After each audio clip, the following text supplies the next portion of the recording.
Winter 1777. The air bites with a cold so fierce it steals the breath from men's lungs. The ground is frozen iron. The wind howls through the skeletal trees of Valley Forge, Pennsylvania, carrying with it the whispers of despair. And here, amid the suffering, stands a man who should command an army, but instead watches it crumble before his eyes. His name is George Washington, and at this moment, he is a general without an army. How did the leader of the American Revolution, the man who would one day become the first president of the United States, find himself in such a desperate position? To understand, we must step back into the shadows of history to a war that should have been lost before it even began. When the Revolutionary War erupted in 1775, George Washington was appointed commander-in-chief of the Continental Army, but this was no grand unified force. These were farmers, blacksmiths, shopkeepers, men with muskets but no training, no uniforms, and no certainty they could defeat the might of the British Empire. Washington's army was a fragile illusion, supplies were scarce, morale was lower, and desertion? It was a constant plague. By the time winter descended in 1777, the British had seized Philadelphia, the rebel capital. Washington's forces were pushed into the frozen wilderness of Valley Forge, exhausted, starving, and on the brink of collapse.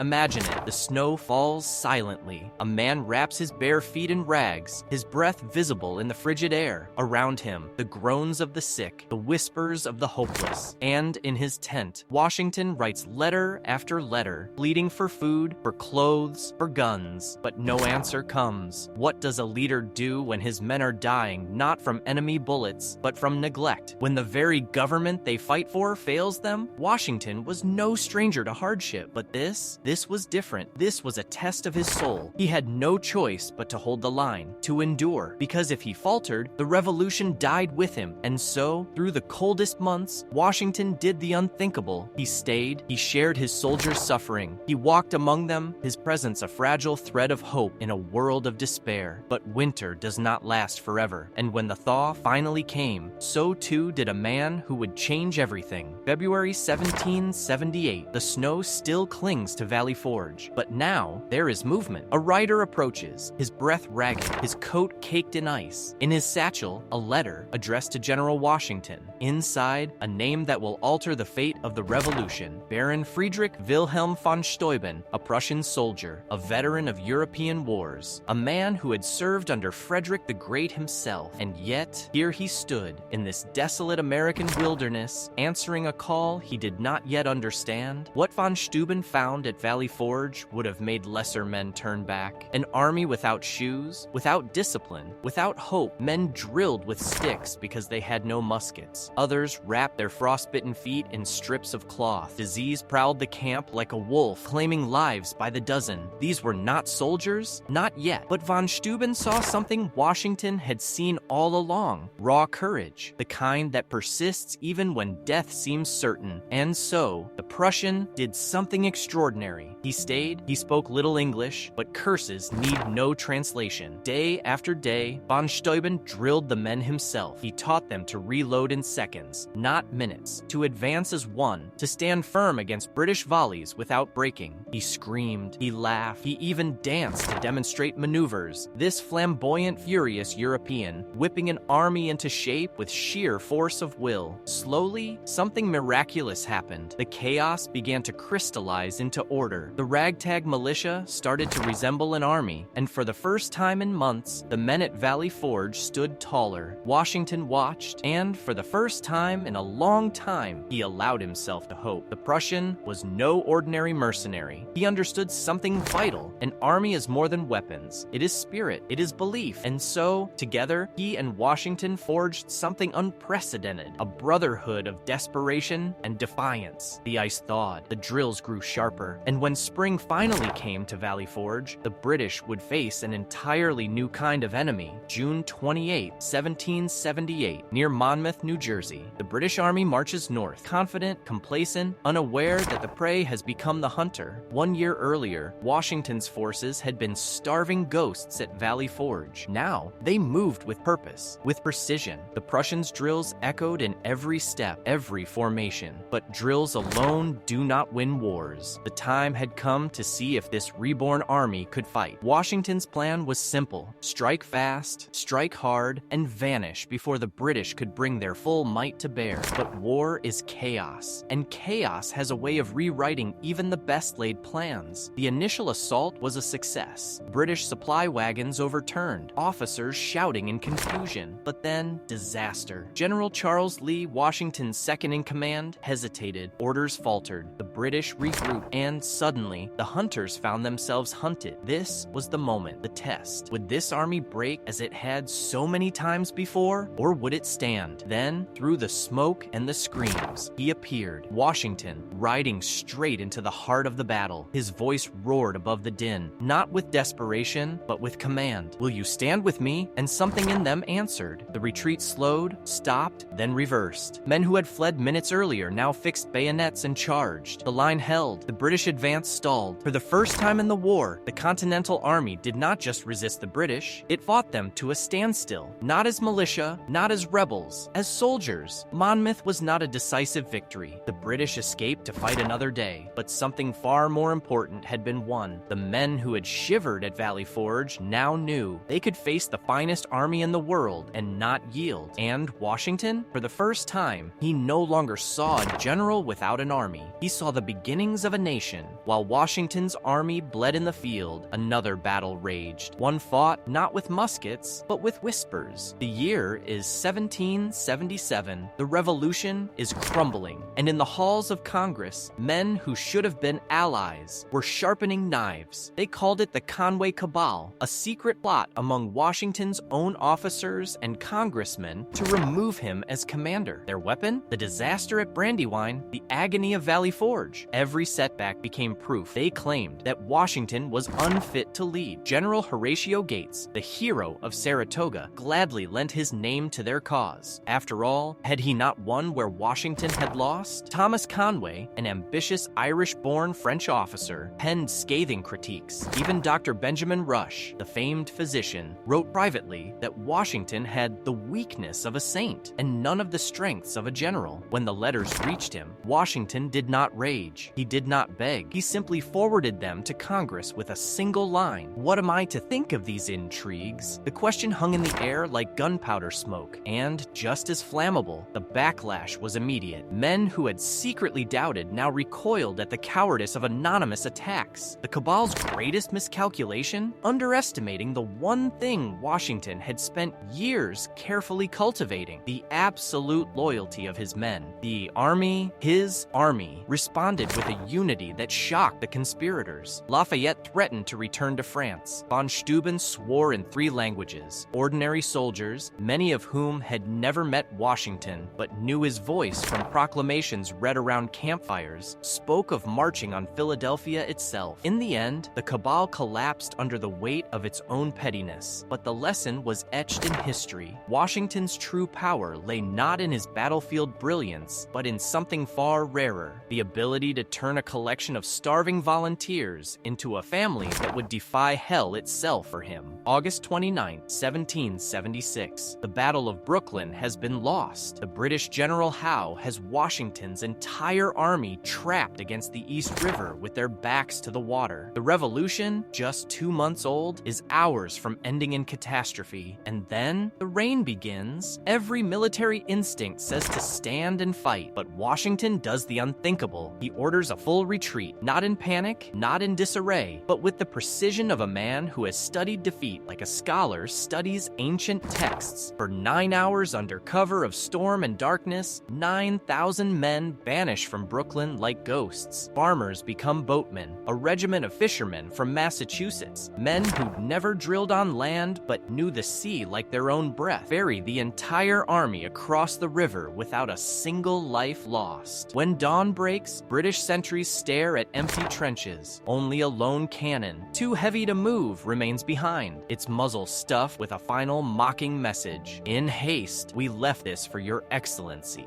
What the British called cowardice was in fact Washington's deadliest weapon: the understanding that revolutions are not won by battles, but by endurance. Over the next 2 years, he would master the retreat like no commander in history, luring the British deeper into his web until they barely noticed the trap closing around them. And on Christmas night, 1776, when the British least expected it, the man who had run for months suddenly turned and struck like lightning. December 25th, 1776. The revolution is dying. Enlistments expire in 7 days. The British have chased Washington's broken army across 3 states. And tonight, on this godforsaken river, in this unholy storm, he will ask the impossible of men who have every reason to refuse. 9 miles through the storm they march. Men collapse from exhaustion. Their comrades carry them. Guns freeze solid. 2 soldiers simply sit down in the snow and weep until Washington himself appears beside them, takes their hands, and says 3 words: "Forward with me." The Germans never stood a chance. Still groggy from Christmas wine, they stumbled into streets suddenly alive with gunfire. Washington's army of ghosts fought like devils unleashed. For 1 hour, one impossible hour, the teacher from Virginia, the farmer soldiers, the starving dreamers did what no European army could. They annihilated the Hessian garrison. 1,000 prisoners taken, 6 cannons captured, and not a single American life lost in battle. When the news reached London, the king's ministers refused to believe it. How could this rabble defeat Europe's finest? Because they'd misunderstood the man leading them. Washington wasn't just fighting against the British. He was fighting for something the world had never seen. In that frozen dawn, as men who'd been ready to desert 1 day earlier now cheered hoarsely for their commander, the truth became clear. Washington never needed a professional army. He needed these men, and they, against all reason, needed him.